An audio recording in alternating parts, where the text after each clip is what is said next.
దయగలిగినటువంటి మా కన్న తండ్రి, మీ పాదాలకు వందనాలు, స్తుతులు, స్తోత్రాలు చెల్లించుకుంటున్నాం నాయన. యొక్క ఉదయకాలపు సమయంలో నాయన, మా యొక్క బ్రతుకులు ముగించేటటువంటి యొక్క దినాలలోనైనా యొక్క లోకముని ముగించాలనుకున్నటువంటి నాయన మీ ఉద్దేశంలో మా బ్రతుకులు ఉన్నాయి తండ్రి. మాకు ఇచ్చినటువంటి చక్కటి ఆయుష్ను బట్టి, ఆరోగ్యాన్ని బట్టి తండ్రి, దినదినము మా యొక్క జీవన విధానాన్ని కొనసాగించుకుంటూ నాయన తిరిగి నాయన మీ యొక్క సన్నిధిలో మిమ్మల్ని స్తుతించడానికి నాయన, మహిమపరచడానికి మా బ్రతుకుల్లో ఉన్నటువంటి మలినాన్ని ఇంకెక్కువగా తీసివేసుకుని మీరున్నటువంటి లోకానికి చేరుకొనుటలో నాయన మీ సన్నిధి మాకు ఎంతైనా అవసరం తండ్రి. అలాంటి మీ సన్నిధి కాంతులు తలలో వచ్చినటువంటి బిడ్డలందరికీ ఇంకెక్కువగా ప్రసాదింపచేయండి. వింటున్నటువంటి ప్రతి బిడ్డలనైనా మరి కేవలం వినువారు మాత్రమే ఉండి తమను తాము మోసపించుకోకుండా విన్న వాక్య ప్రకారంగా బ్రతికే మహాభాగ్యాన్ని మా అందరికీ ప్రసాదింపచేయమని, మాట్లాడుతున్నటువంటి నాకు సమయోచితమైన జ్ఞానాన్ని ప్రసాదింపచేయమని మా ప్రభువును ప్రియరక్షకుడైన యేసుక్రీస్తు నామమున పెట్టక ప్రార్థన సమర్పించి అడిగి వేడుకుంటున్నాం తండ్రి, ఆమేన్. చేరువచ్చినటువంటి దేవుని పిల్లలందరికీ క్రీస్తు పేర అందరికీ వందనములు తెలియజేసుకుంటున్నాను. ఈ యొక్క ఉదయకాల సమయంలో కొన్ని విలువైనటువంటి మాటలు, ప్రతి వ్యక్తికి అవసరమైనటువంటి మాటలు కొన్ని మనము ఆలోచిద్దాం చాలా జాగ్రత్తగా. సమాజంలో ఎన్నో సంఘాలు ఇప్పటికే, ఎన్నో డినామినేషన్లు ఇప్పటికే వచ్చేసాయి. ఎన్ని డినామినేషన్లు వచ్చినా కూడా బైబిల్ చెప్పిన ప్రకారంగా బోధ అనేది అసలు మారకూడదు. కానీ బోధలు వేరైపోయినాయి, డినామినేషన్లు కూడా పెరిగిపోయినాయి. అలాంటి డినామినేషన్లో నుంచి పుట్టుకొచ్చినదే కొన్ని రకాలైనటువంటి ఆలోచనలు, బైబిల్కి వ్యతిరేకమైనటువంటి మాటలు, బైబిల్కి దగ్గర కానిటువంటి మాటలు, కొన్ని మాటలు సమాజంలో కొన్ని సంఘాల్లో కూడా పిలువబడుతున్నాయి. అలాగే కొన్ని గృహాల చుట్టూ కూడా చాలామంది ఇలాంటి మాటలతో విశ్వాసాలను తప్పుదారి పట్టించేసి పరలోకపు ఆలోచనకి రానికోకుండా లోకానుసారమైనటువంటి ఆలోచనతోనే పెట్టి దారి మళ్లించే కార్యక్రమాలు జరుగుతున్నాయి. అలాంటి దాంట్లో చాలామంది కొన్ని సంఘాలలో అక్కడక్కడ దేవుణ్ణి యెహోవా అని పిలవాలని, బాగా వినాలి, దేవుణ్ణి యెహోవా అని పిలవాలని లేక యాహ్వే అని పిలవాలని, ఈ రెండిట్లో ఏది పిలవకపోయినా కూడా మీరు పరలోకం రాదని, పరలోకానికి చేరరని చాలామంది ఇలాంటి మాటలు వినిపింప చేయడం జరుగుతుంది. మీరు ఎంతకాలం మీరు ఎలా పిలిచారో మాకైతే తెలియదు, కానీ మీరు మాత్రం ఖచ్చితంగా యెహోవా అని పిలవాలి, లేకపోతే యాహ్వే అని పిలవాలి. యాహ్వే ఇలా పేరు పెట్టి పిలిస్తేనే ఖచ్చితంగా మీరు పరలోకానికి చేరుకుంటారు. అలా పిలవకపోతే దేవుడికి వినిపించదు, తెలియదు. మరి దేవుడికి ఎవరిని పిలుస్తున్నాను అన్నటువంటి ఆలోచన దేవుడికి అర్థం కాదు కనుక ఈ రెండు పేర్లు మీరు పిలిస్తేనే పరలోకం వస్తుంది, లేకపోతే రాదు అనగానే నిజమే అన్నట్టుగా మనకి అనిపిస్తూ ఉంటుంది. అసలు ఇంతకీ దేవుణ్ణి ఏ పేరు పెట్టి పిలవాలి? అసలు ఇంతకీ దేవుడి అసలు పేరేంటి? తండ్రి అయినటువంటి దేవుని యొక్క అసలు పేరేంటి అన్నది మనం బైబిల్లోనికి వెళ్ళి చాలా జాగ్రత్తగా ఆలోచించాలి. ఎవరో ఏదో చెప్పారు కాదు, కానీ మనకు కూడా బైబిల్ పట్ల ఒక అవగాహన ఉండాలి. అసలు ఇంతకీ తండ్రి అయినటువంటి దేవుణ్ణి ఎలా పిలవాలి, ఎలా పిలిస్తే పలుకుతాడు అన్నటువంటి ఆలోచన బైబిల్లో ఎలా వ్రాయబడి ఉన్నదో మనం కొన్ని వచనాలని, ఒక్కొక్క వచనాన్ని మనం చాలా జాగ్రత్తగా ఆలోచిద్దాం. మొదటిగా దేవుడు అంటే ఎవరు అన్నది మనము పరిశీలించగలిగితే, అసలు దేవుడు అంటే ఎవరు అని మనం పరిశీలిస్తే బైబిల్ ప్రకారంగా మరి యోహాను సువార్త చాలా జాగ్రత్తగా అన్ని రాసుకోండి. చక్కగా మీకు, మీ ఆత్మలకు, మీ కుటుంబాలకి ఎంతైనా అవసరమో బాగా గమనించండి. దేవుడు అంటే ఎవరు అనేది పరిశీలిద్దాం. ఫస్ట్ యోహాను సువార్త 4వ అధ్యాయము 24వ వచనాన్ని చదువుకుందాం. యోహాను సువార్త 4వ అధ్యాయము 24వ వచనం.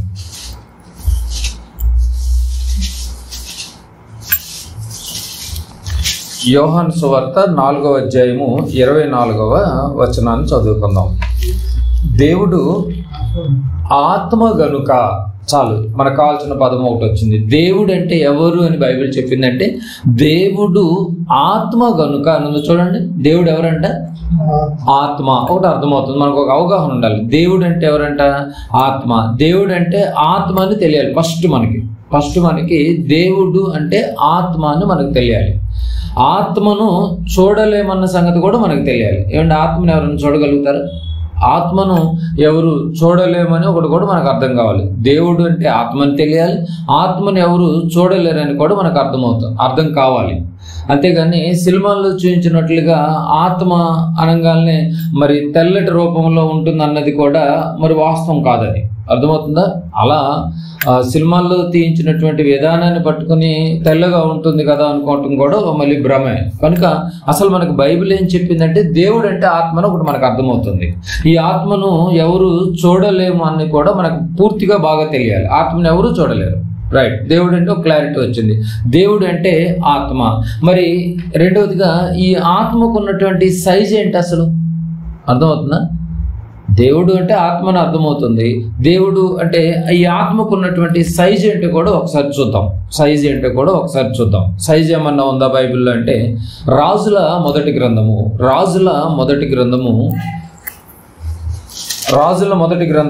8వ అధ్యాయము 27వ వచనాన్ని ఒకసారి చదువుకుందాం. 8వ అధ్యాయము ఆత్మకున్నటువంటి సైజు బైబిల్ ఏం చెప్పిందో చూద్దాం. ఆత్మ, దేవుడు అంటే ఆత్మ ఎవరికి కనిపించదు అని ఒకటి అర్థమవుతుంది. మరి ఈ ఆత్మకున్న సైజ్ ఏంటి? 27వ వచనం, నిశ్చయముగా దేవుడు ఈ లోకమందు నివాసము చేయడు.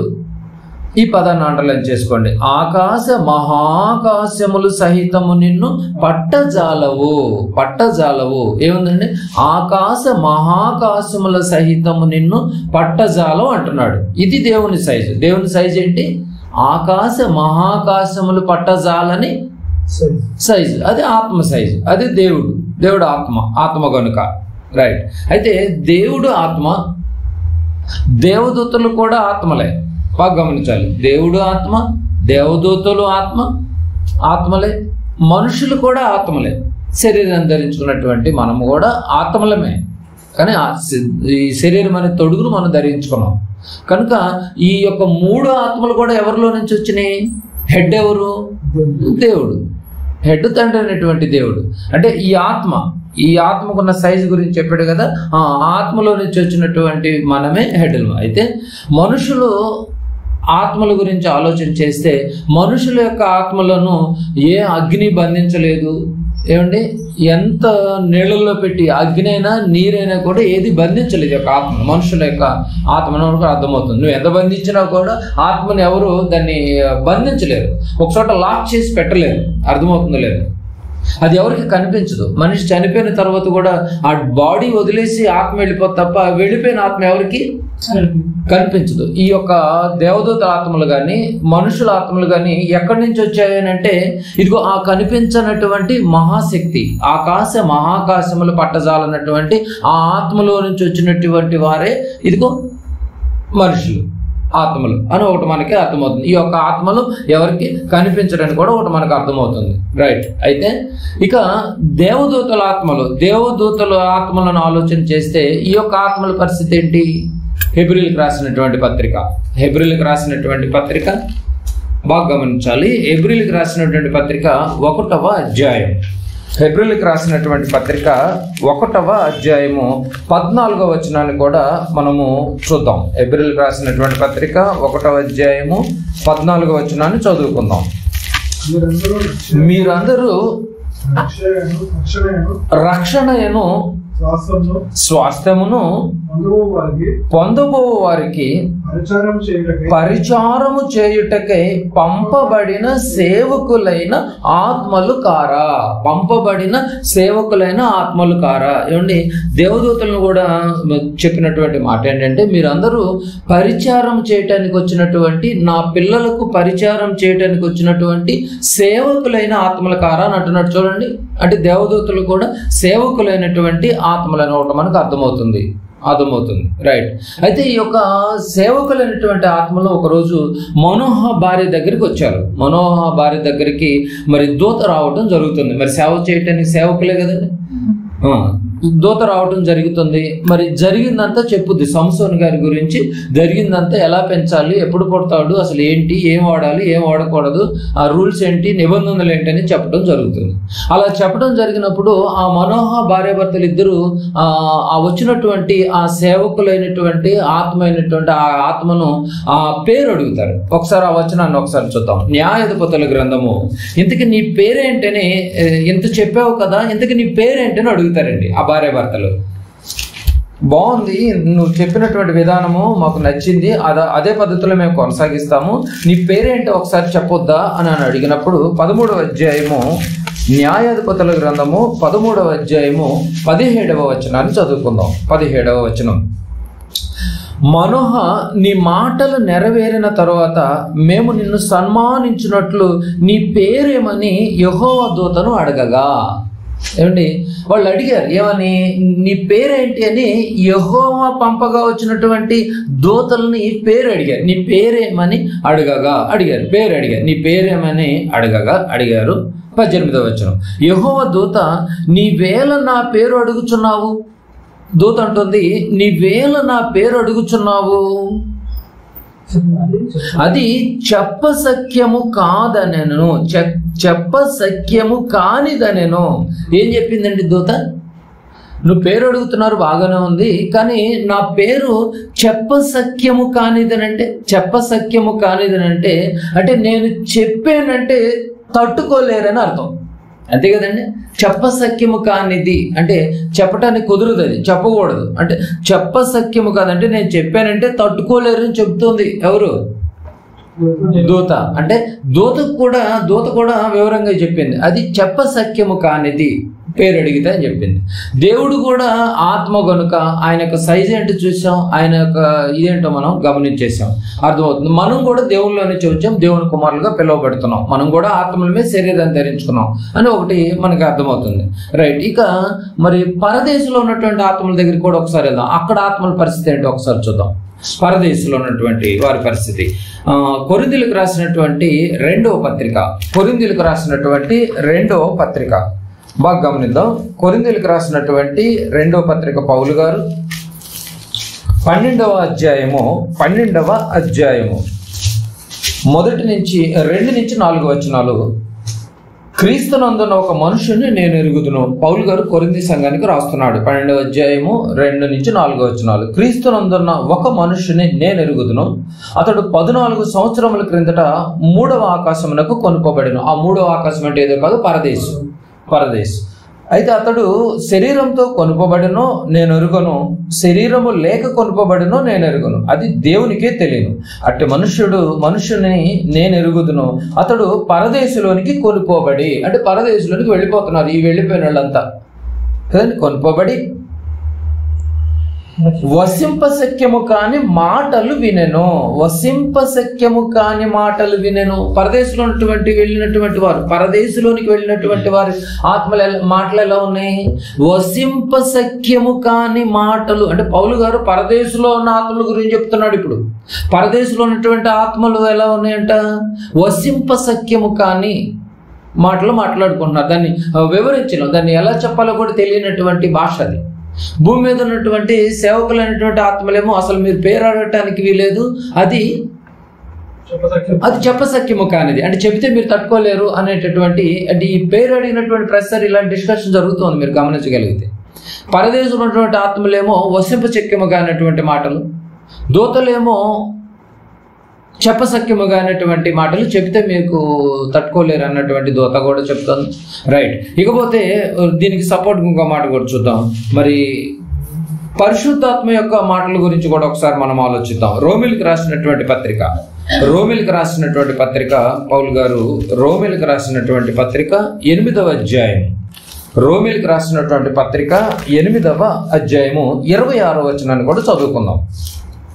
8వ అధ్యాయము 26వ వచనం. అటువల్లే ఆత్మయు మన బలహీనతను చూసి సహాయము చేయుచున్నాడు. ఎలా అనగా మనము యుక్తముగా ఎలాగూ ప్రార్థన చేయవలెనో మనకు తెలియదు కానీ ఈ పదాన్ని అండర్లైన్ చేసుకోండి. పరిశుద్ధాత్మ మనకి చేస్తున్న హెల్ప్ ఉచ్చరింప శక్యము గాని మూలుగులతో అని ఉంది చూడండి. పరిశుద్ధాత్మ కూడా ఎలా చెప్తున్నాడండి?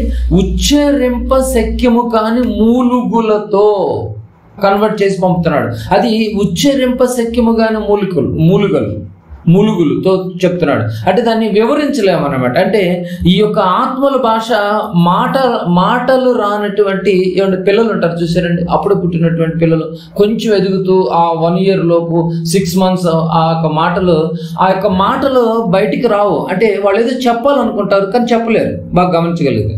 కానీ వాళ్ళ యొక్క భాష ఎలా ఉంటుందంటే ఆ భాష ఒక తల్లికి అర్థమవుతుంది తప్ప ఇంకెవరికి అర్థం కాదు.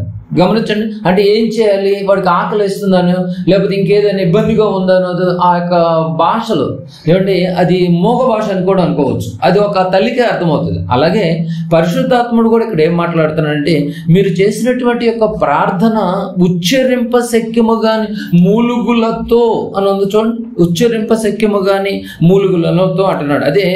అది ఆ మోగ భాష అన్నట్టుగా ఒకటి మనకు అర్థమవుతుంది, బాగా గమనించగలిగింది. రైట్.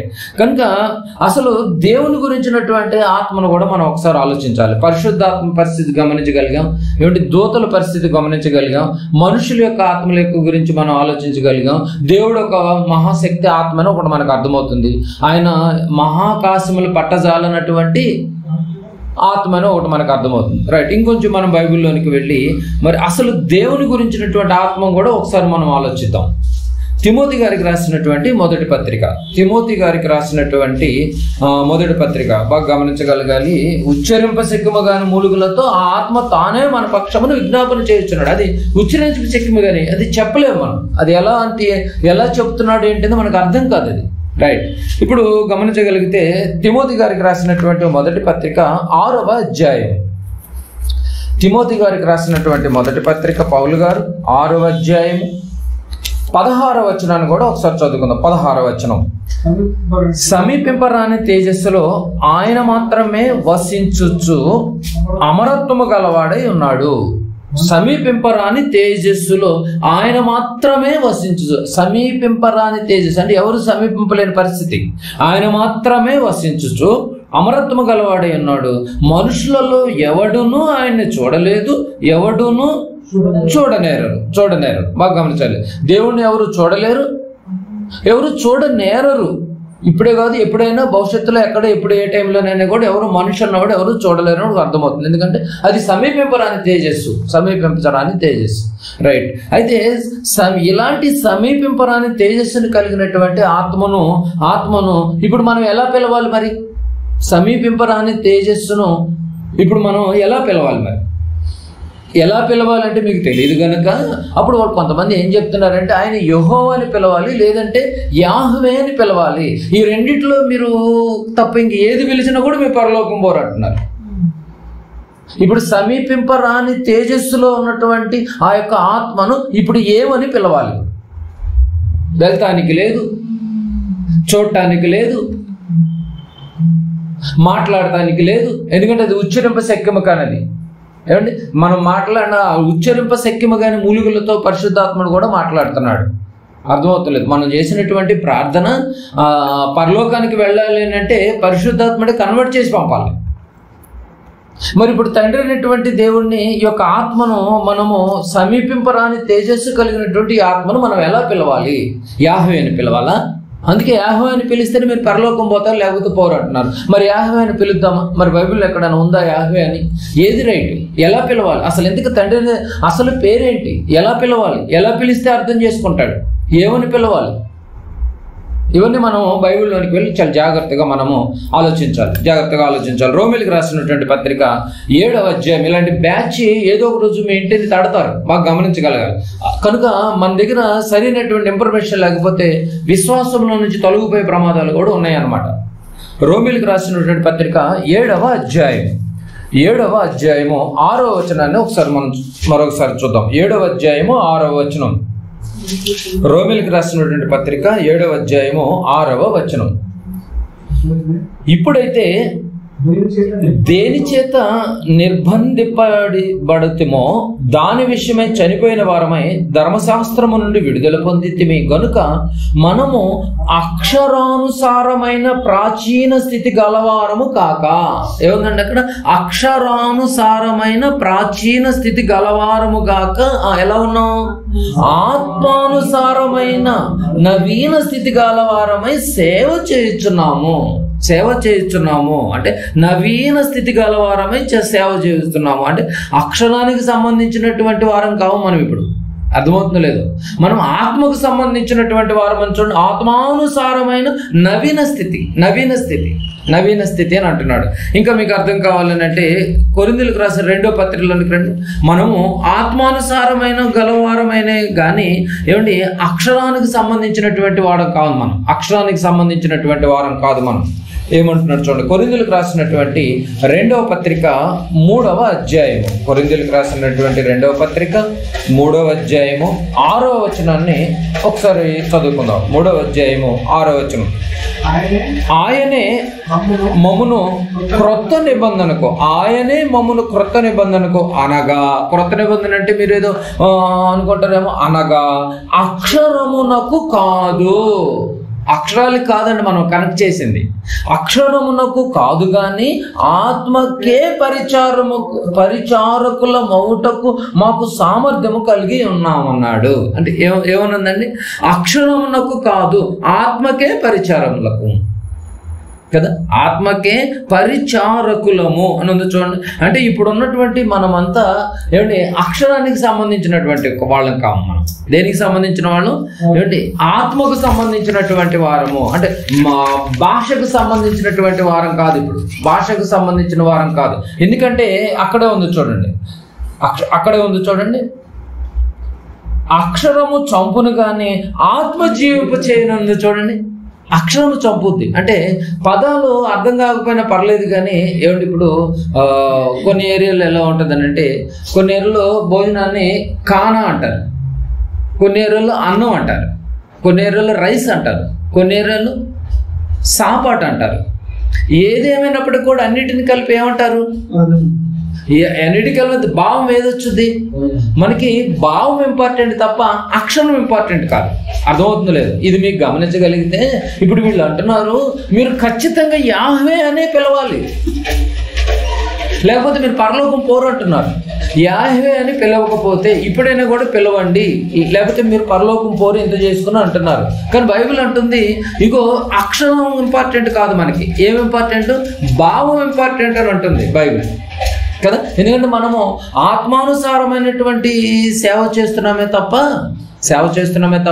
అక్షరానికి సంబంధించినటువంటి వారం కాదు.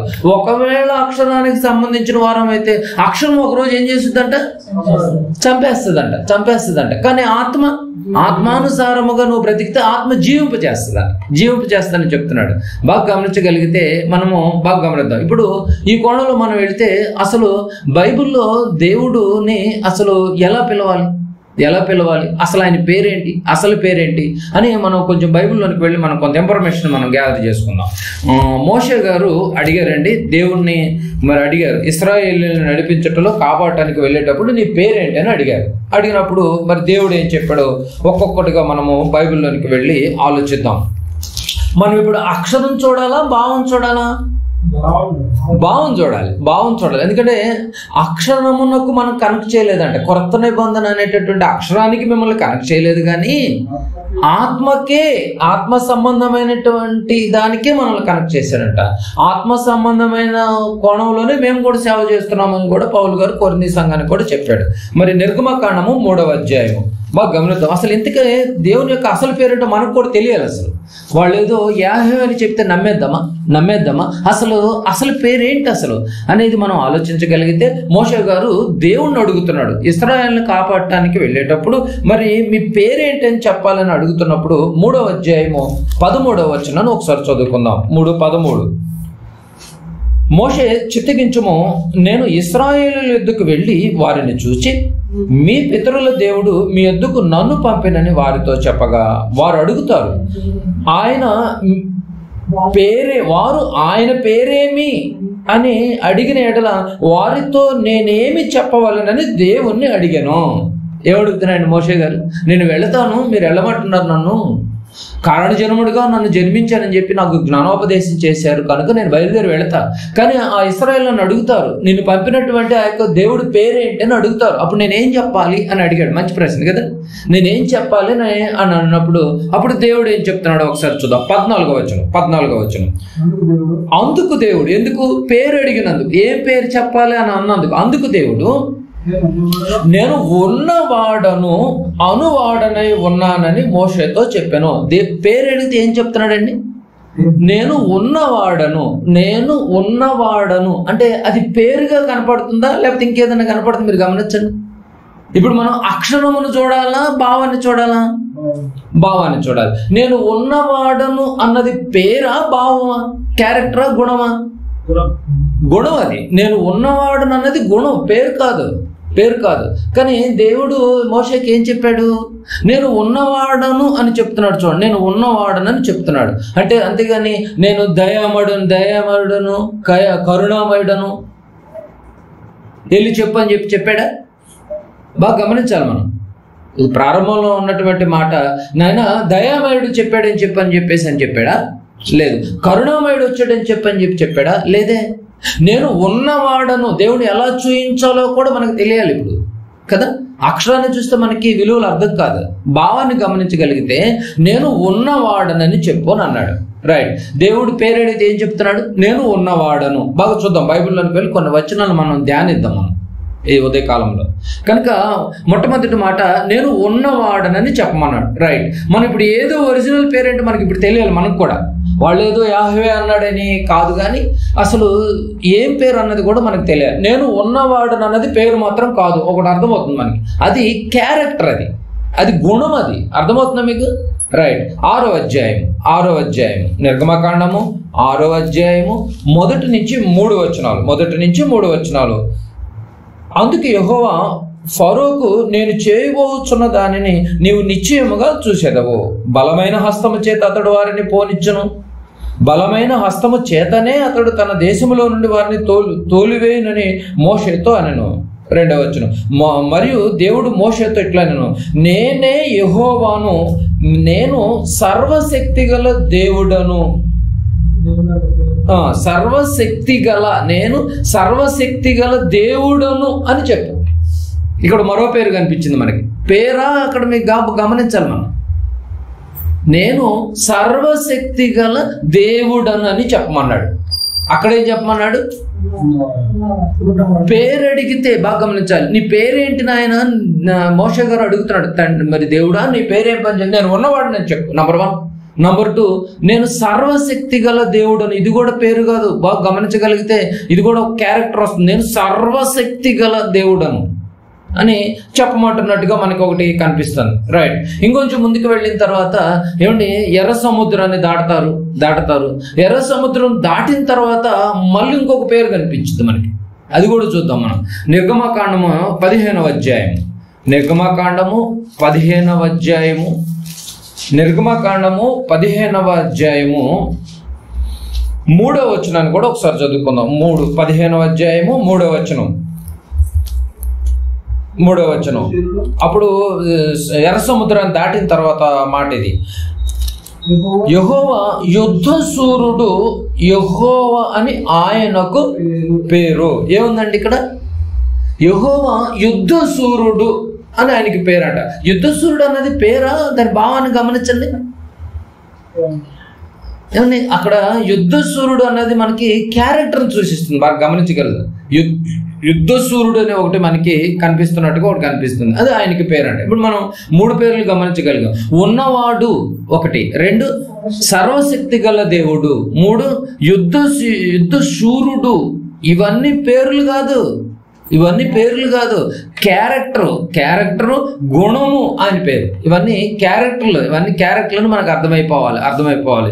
ఇంకా కొంచెం ముందుకు వెళ్ళి ఆలోచిద్దాం. బాగా గమనించగలిగితే మనం యాహ్వే అనే పేరే పెట్టి పిలవాలంట. అర్థమవుతుందా?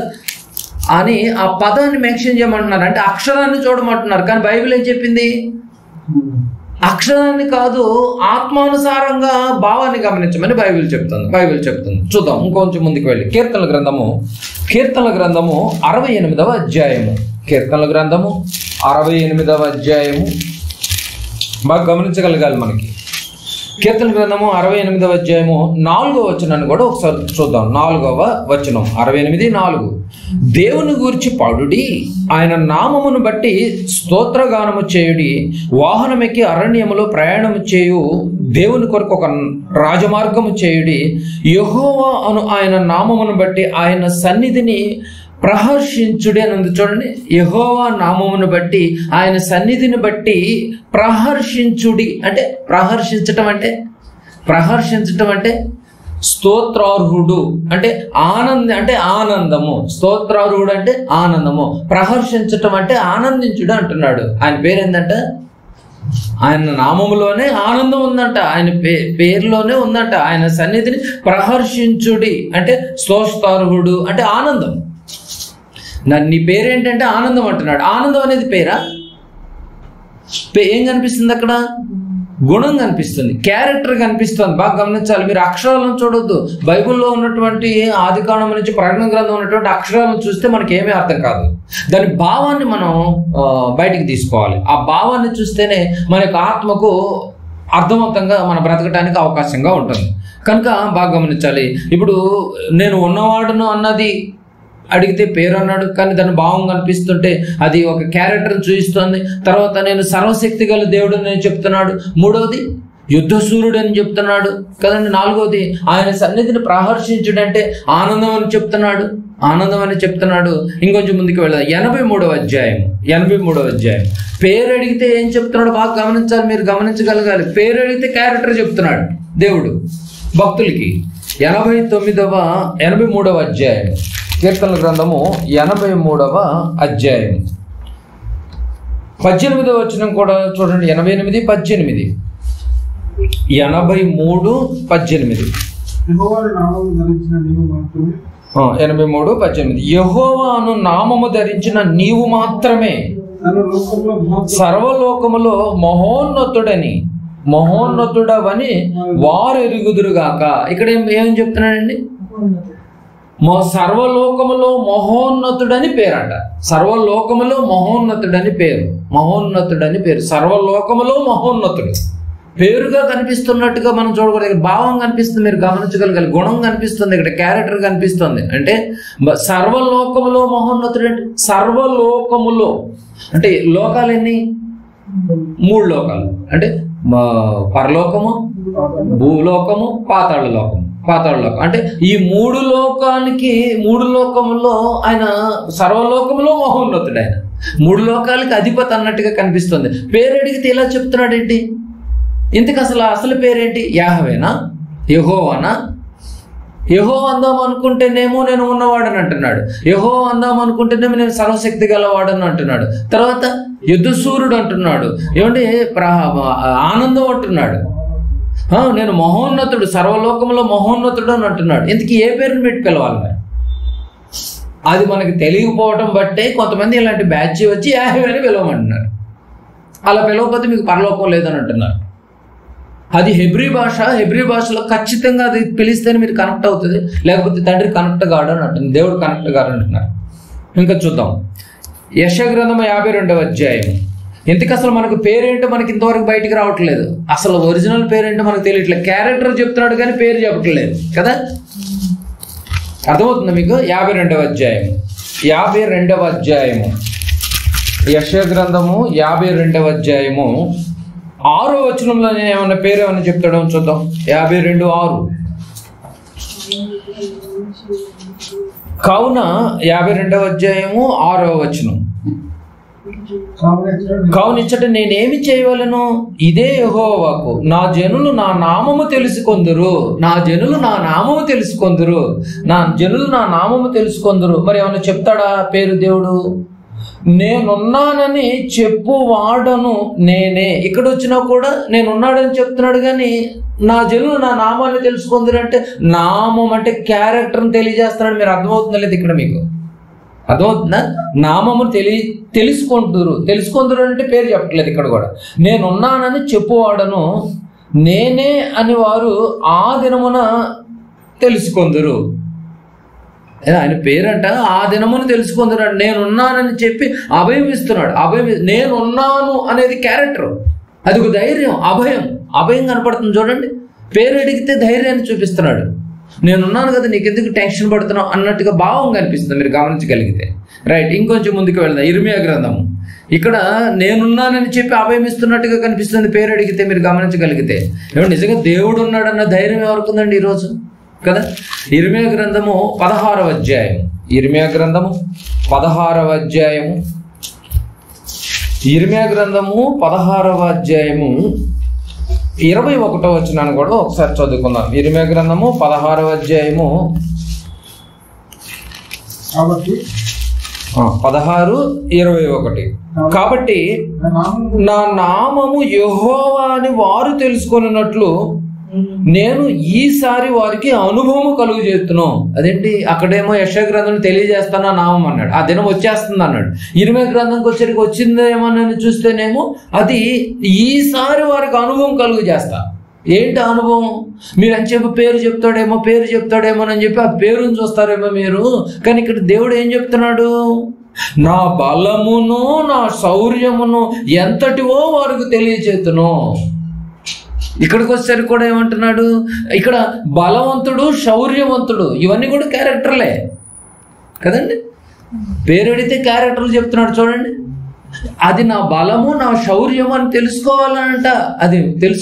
దేవుడు అనగానే నా బలం, దేవుడు అంటే నా శౌర్యం, దేవుడు అంటే నా ధైర్యం, దేవుడు అంటే నా ఆనందం. అర్థమవుతుందా? దేవుడు అంటే నాతో ఉన్నవాడు, దేవుడు అంటే ఇదిగో శత్రువుల సైతం యుద్ధం చేయగలిగినటువంటి వాడు అని ఇవన్నీ చెప్పుకుంటూ వస్తున్నాడు. మీరు గమనించగలిగితే అంటే అక్షరాలను చూడకూడదు, మన భావాన్ని గమనించాలి. ఇప్పుడు పేరు అడిగితే భావాన్ని చెప్తున్నాడు చూడండి. 33వ అధ్యాయం ఇర్మియా గ్రంథము 33వ అధ్యాయము 2వ వచనాన్ని కూడా చదువుకుందాం.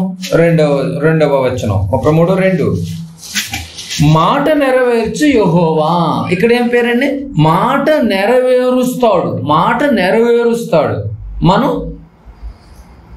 మాట ఇచ్చి మాట మీద నిలబడలేము మనం, కానీ దేవుడు మాట నెరవేరుస్తాడు.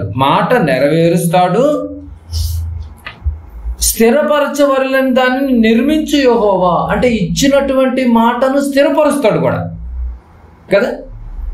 ఏమంటే ఇచ్చినటువంటి మాటను స్థిరపరుస్తాడు, మాట నెరవేరుస్తాడు, స్థిరపరుస్తాడు. ఇది దేవుని క్యారెక్టర్. మరి మన క్యారెక్టర్ ఏంటి? మాట ఇస్తాం బ్రతుకుతానని, కానీ ఆ మాటను మనం స్థిరపరచలేం అని. ఇదిగో నా క్యారెక్టర్ ఎలా ఉంది, నన్ను వెంబడిస్తున్నటువంటి నా పిల్లల క్యారెక్టర్ ఎలా ఉందని క్యారెక్టర్ గుర్తు చేస్తున్నట్లేదా? బాగా గమనించండి. క్యారెక్టర్ చాలా ఇంపార్టెంట్. ఇక్కడ మనం వచ్చి అక్షరాల జ్ఞానాన్ని ఆ పదాలను చూడటం వల్ల మనకేం ఉపయోగం ఏం కనిపించట్లేదు, కానీ దాని భావం అర్థం కావాలి. కనుక మాట నెరవేరుస్తాడు, స్థిరపరుస్తాడు. ఇది క్యారెక్టర్నే చూపిస్తుంది. నెక్స్ట్ ఇంకా కొంచెం ముందుకు వెళ్దాం. హోషేయ గ్రంథం. ఏమన్నా పేరు ఇంకేమైనా చెప్తాడేమో. హోషేయ గ్రంథము 12వ అధ్యాయం. హోషేయ గ్రంథము 12వ అధ్యాయం. 5వ వచనం. ఇక్కడ ఏమైనా చెప్తాడేమో ఒకసారి చూద్దాం. యెహోవా అని సైన్యములకు అధిపతియగు యెహోవా అని ఆయనకు జ్ఞాపకార్థ నామము. ఇక్కడికి వచ్చేసరికి ఇంకో పేరు చెప్తున్నాడు. హోషేయ గ్రంథము 12వ అధ్యాయం 5వ వచనం. ఇక్కడ సైన్యములకు అధిపతియగు యెహోవా అని ఆయనకి పేరంట. సైన్యములకు అధిపతియగు యెహోవా అని పేరు. ఇప్పటి వరకు మనం విన్న దాన్ని బట్టి ఆలోచన చేస్తే ఇన్ని పేర్లుంటే ఏ పేరును నిన్ను పిలవాలి? ఇప్పుడు ఏ పేరును పిలవాలి? ఏమిటి దేవుడికి ఎన్ని పేర్లు ఉన్నాయి? ఇప్పుడు ఎన్ని పేర్లు ఉన్నాయి? నేను ఉన్నవాడు, దేవుడికి ఉన్నటువంటి పేరు 1.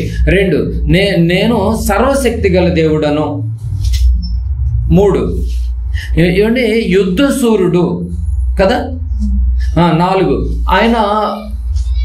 ఆయన సన్నిధిని ప్రహర్షించుడు అంటే ఆనందం కలిగినటువంటి వాడు.